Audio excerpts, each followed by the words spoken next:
তালার ইসলামকাঠি কালীতলা পূজা মন্দিরে পালিত হলো ঐতিহ্যবাহী ঘেটু পূজা।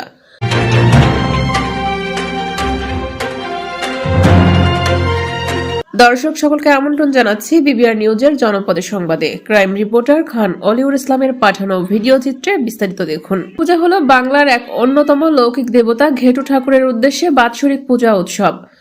বাংলার লোক সংস্কৃতিতে বসন্ত ঋতুতে আবির্ভূত ছোঁয়াচে চর্মরোগের খোস পাঁচড়া নিবারণের জন্য ফাল্গুন মাসের সংক্রান্তিতে ঘেটু পূজা অর্চনা করা হয়, যার ধারাবাহিকতায় প্রতি বছরের ন্যায় তালার ইসলামকাঠি মালোপাড়া কপোতাক্ষ নদের তীরে জিলতলা নামক স্থানে সনাতন ধর্মাবলম্বীদের আচার্যের মাধ্যমে পালিত হয়েছে এই ঘেটু পূজা।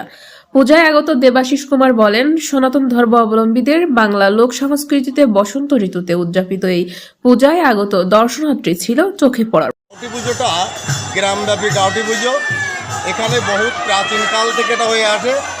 আমরা ছোটোকালে বাপদাদার কাছ থেকে শুনেছি যে গ্রামে এক সময় রোগ এমন বৃদ্ধি পেয়েছিল যে মহামারী আকার ধারণ করেছিল। সেই মহামারী থেকে যাতে মানুষ মুক্তি পায় তার জন্য এই গাউটি পুজো আমাদের প্রাচীনকাল থেকে আমরা এটা কি বলবো, এক সময় পাঠা বলি দিয়ে এই পুজোটা করা হতো। পাঠা পুজো বলিটা উঠে গেছে, এখন ওই ভোগ পাতসা দিয়েই আমাদের এই